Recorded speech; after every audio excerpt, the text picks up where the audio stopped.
এই চট্টগ্রামের সন্তান হাবিলদার রজমালির নাম কেউ বলে না, ইতিহাস থেকে নাই করে দিয়েছে। আপনারা তার নাম শুনেছেন?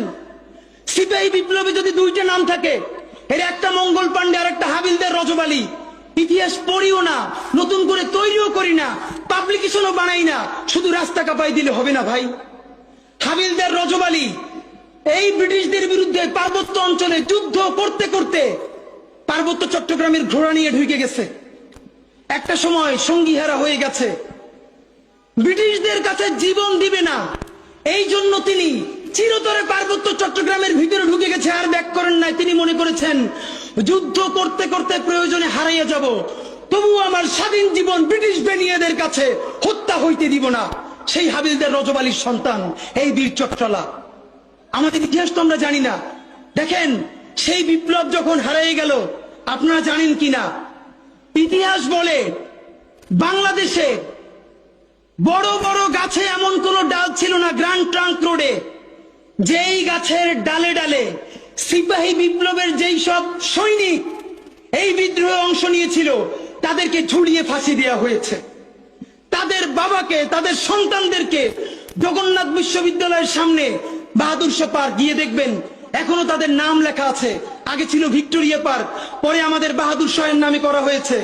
গিয়ে দেখবেন প্রকাশ্য দিবালোকে গাছের সাথে ঝুলিয়ে আমাদের বিপ্লবীদেরকে ফাঁসি দেওয়া হয়েছে। শুধু তাই না, 5 দিন 7 দিন ধরে সেই লাশ ঝুলিয়ে রাখা হয়েছে, যাতে মানুষ দেখে শিক্ষা পায় আর কেউ কোনোদিন ব্রিটিশদের বিরুদ্ধে বিপ্লব বা বিদ্রোহ করতে না পারে। দেখেন, বিপ্লব জিতে যাওয়ার আগে আমরা যখন সামান্য ভুলে পরাজয় হয়েছে, আমাদের লাশ গাছে গাছে ঝুলেছে।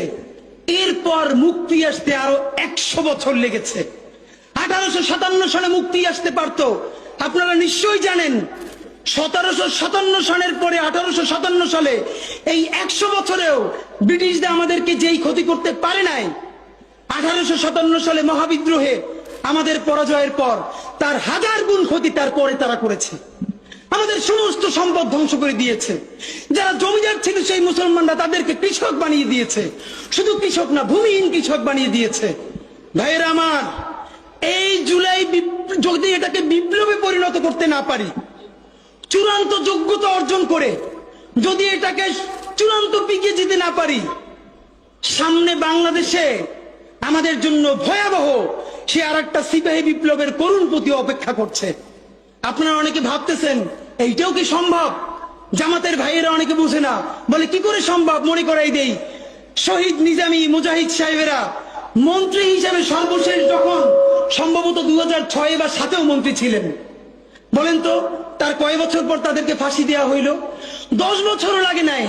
রানিং ফুল মন্ত্রী ছিল, লক্ষ লক্ষ মানুষ তাদের সাথে ছিল, তাদের মন্ত্রণালয়ে একটা পয়সার দুর্নীতি বের করতে পারে নাই। 10 বছরের মধ্যে মন্ত্রিত্বের পর তাদেরকে ফাঁসি দেওয়া শুধু হয় নাই, তাদের সন্তানরা তাদের জানাজাটা পর্যন্ত পড়তে পারে নাই। সংখ্যা দিয়ে হয় না ভাই, কোটি কোটি মানুষ দিয়ে সবকিছু হয় না। আজকে আপনারা প্রথম আলোর বিরুদ্ধে বলেন, এই যে আসার সময় বলতেছিলাম শায়েকরে, প্রথম আলোর প্যারালাল কাছাকাছি একটা পত্রিকা কি আমরা দাঁড় করাইতে পারছি? অনেকে বলে আমার দেশের কথা, আজকে শুধু বলি, পরশু জানলাম প্রথম আলোর 10 ভাগের 1 ভাগ বিনিয়োগ এবং আর্থিক সংগতি আমার দেশের নাই। 5 কোটি টাকা হইলে আমার দেশে একটা নতুন প্রেস কিনতে পারে, তাইলে পত্রিকাটা ঠিক মতো ছাপাইতে পারে, ভাড়া লাগে না, সেই টাকাটাও তাদের নাই। ভাই, ভালোবাসা দিয়া পয়সার কাজ হয় না। 50,000 টাকা যে এই লোকটার স্যালারি, এই কাজ যদি 20,000 টাকা দিয়ে করাইতে চান, কোনদিন 50,000 টাকা রিপোর্ট এবং স্কিল আপনি পাবেন না।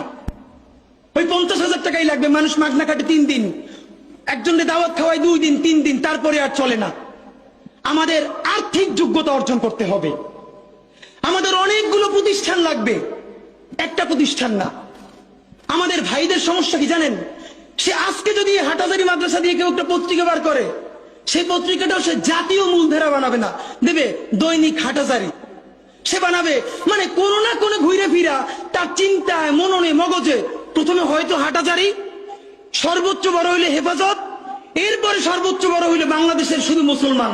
ভাইরা, এই মুসলমানের বাইরের যে জনগোষ্ঠী, সেটা কি আপনার না?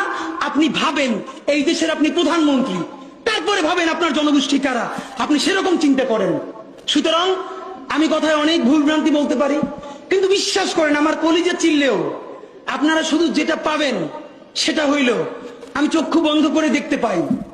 আমরা যদি যোগ্যতা নিয়ে 5-10 বছরের মধ্যে দাঁড়াইতে না পারি, এই ভিডিও, এই ছবি, এই শহীদ পরিবার, এই আহত, এদের জীবন তো শেষ। এদের পরবর্তী জেনারেশনকে পর্যন্ত কি ভয়ানক গণহত্যার শিকার হইতে হবে আমরা চিন্তাও করতে পারতেছি না। সুতরাং বাংলাদেশের স্বাধীনতার সার্বভৌমত্ব, বাংলাদেশের ইসলাম এবং মুসলমানকে বাঁচাইতে হইলে আমাদেরকে তুমুল যোগ্যতা অর্জন করতে হবে। এই মাদ্রাসা শিক্ষিত জনগোষ্ঠীর মধ্যে হাজার হাজার ছেলে লাগবে যারা সিএনএনে, আল জাজিরায় তুমুল ইংলিশে বলতে পারবে। তাকে যে জঙ্গি বলা হয়, মিথ্যে ট্যাগ দেওয়া হয়, এটাকে ডিবাং করতে পারবে সেই ইংলিশে এবং অবাক করার মতো ফ্লুয়েন্ট ইংলিশে। এই যোগ্যতা আমার লাগবে। আমাদের ভাইয়েরা কিতাবি আরবি এবং অন্য আরবি ভিন্ন জিনিস, তাকে দুর্দান্ত আরবি বলতে পারতে হবে। আমাদের প্ল্যাকার্ডে ইংলিশ কই, আমাদের প্ল্যাকার্ডে আরবি কই। ভাই, নিজের কাজ নিজে না করলে অন্য কেউ কইরে দেয় না। প্লিজ আপনারা কয়দিন আমারে, কয়দিন ওরে ভাই মনে করবেন, এরপর তো আমি আপনার বিপক্ষে বলবো, তখন আবার গাই লেবেন, এইটা কইরেন না। নিজে শক্তিশালী হন, নিজে যোগ্যতা অর্জন করেন। আমারে গালি দিয়ে হইলেও, বোকা দিয়ে হইলেও যে এই পুচকি বলা এত ভাব লয়, যা যোগ্যতা অর্জন করে ফেলাই। তবে কি জানেন, মিছিল দিয়া জান দেওয়া এটা একদিনের কাজ, 3 দিন 5 দিন 1 মাসের কাজ। যোগ্যতা তো আর 1 বছরে অর্জন হয় না। এটা বিরাট একটা জিহাদ। আপনারা বলেন না জিহাদ চাই, চলেন জিহাদ চাই শুরু করি। সেই জিহাদটা হইল একজনের সব করার দরকার নাই। এই দেশে আমাদের অনেক মাশাআল্লাহ আলেম হইছে। আলেমদের মধ্য থেকে এখন আইটি উদ্যোক্তা লাগবে, মূলধারার মিডিয়া লাগবে। আমার যে 8000-এর ছেলেটা এখন পড়ে, চলেন সে আজকে জিহাদ ঘোষণা করি। আগামী 5 বছর পর, আগামী 10 বছর পর আমি এমন প্রতিষ্ঠান গড়ে তুলবো যেটা শুধুই ইসলাম আর মুসলমানের প্রতিষ্ঠান না, এটা আপামর বাংলাদেশের প্রতিষ্ঠান হবে। আর দেখেন, যতবার ইসলাম কায়েমের কথা বলি, তার আগে যদি ইনসাফ কায়েমের কথা বলতাম, আমার হিন্দু অন্য ধর্মের ভাইরাও তো সাথে পাইতাম। কেন? ইনসাফ যদি রাষ্ট্রে কায়েম হয়ে যায়, তাহলে 80% ইসলাম তো এমনিতেই কায়েম হয়ে যায়। তাহলে আগে আসেন ইনসাফের রাষ্ট্র বানাই, যে ইনসাফের রাষ্ট্রে